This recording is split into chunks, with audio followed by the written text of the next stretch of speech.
Praise the Lord. सभी को जय मसीह की। खुदावन यीशु के नाम में आप सभी को सलाम। आज का जो वचन है स्पेशली उन लोगों के लिए जो अपनी सारी चिंता खुदावन को देते हैं। पर सवाल मेरा ये है कि सच में क्या हम जब प्रार्थना करते हैं, जब हम प्रभु से मुलाकात करते हैं, तो अपने सारे बोझ को, सारी चिंता को खुदावन के हाथों में सच में देते हैं? जी नहीं, हम सच में नहीं देते, क्योंकि हम प्रार्थना करते हैं और प्रार्थना करने के बाद जो व्यक्ति सोचता है और वो कहता है कि प्रभु मैंने तुझसे बातें तो करी है, अपनी सारी चीजें मैंने तुझे बता तो दी है, अब मेरा सारा बोझ मैंने तुझे दे तो दिया है। थोड़ी देर बाद फिर आप उन बातों को सोच के आप चिंता करते हैं और परमेश्वर पे आपका भरोसा उठ जाता है और आप चिंता करने के कारण आप प्रभु को ये बताते हैं कि हाँ मैंने बोझ दिया तो था, परंतु ये चिंता मुझे अब भी खाई जाती है।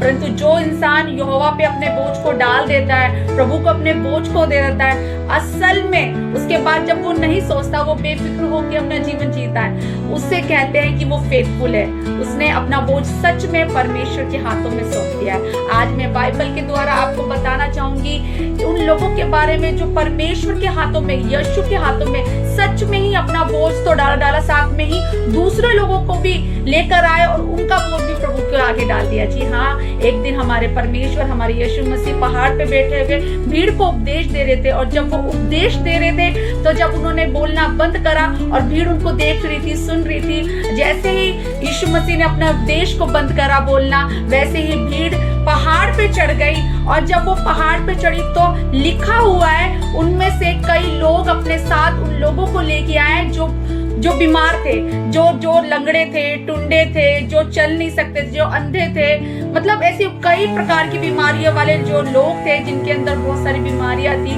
अलग अलग प्रकार के लोग थे। वे लोग खुद तो पहाड़ पे चढ़े उन लोगों को भी अपने साथ पहाड़ पे चढ़ाया।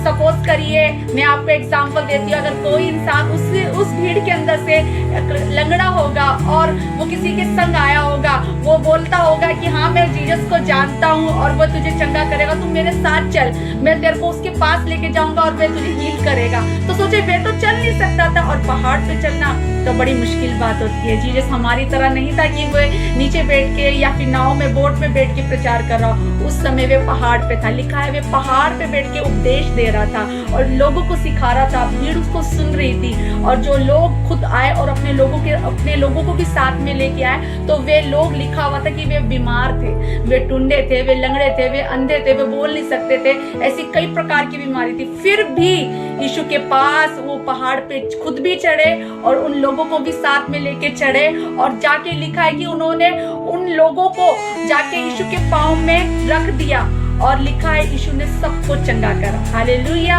आज मैं आपसे ये पूछना चाहती हूँ कि क्या हम अपने साथ साथ दूसरों का बोझ उठा सकते हैं? क्या हम यीशु के पास उन लोगों को लेके आ सकते हैं? सच में जिसको परमेश्वर की जरूरत है, वो जानते तो नहीं है, पर हाँ आप जानते हैं, मैं जानती हूँ, पर तीसरा इंसान नहीं जानता। हाँ, हमारा काम ये है कि हम प्रभु के पास उन लोगों के लेके आए जो परमेश्वर के पास जाके अपनी चंगाई को पाए, अपनी हीलिंग को पाए, अपने उस स्पर्श को, अपने प्रेम को पाए। जो अकेला फील करते हैं, प्रभु के पास उन्हें लेके जाए। वो परमेश्वर जो महान है, वो अपने प्यार से, अपने प्रेम से उन पे प्रकट होगा। जी हाँ मेरे प्रभु के लोगों, याद रखिए एक बात हमेशा मेरी, पहाड़ पे चढ़ना मुश्किल है, पर वे लोग कितने अच्छे और इतने महान होंगे जो खुद तो पहाड़ पे चढ़े और उन लोगों को भी पहाड़ पे चढ़ाया, उन लोगों का भी बोझ उठाया और यीशु के पास लेके आए। इसलिए हमें प्रभु के पास आना है, उन लोगों को भी लेके आना है जो यीशु को नहीं जानते, हाँ पर आप उसे जानते हैं। आप उन लोगों के लेके आए और आप देखना अपने जीवन पे उन बरकतों को पाएंगे। सो प्रभु आपके साथ है। God bless you all. Yeshu Masih कीजिए। आमीन।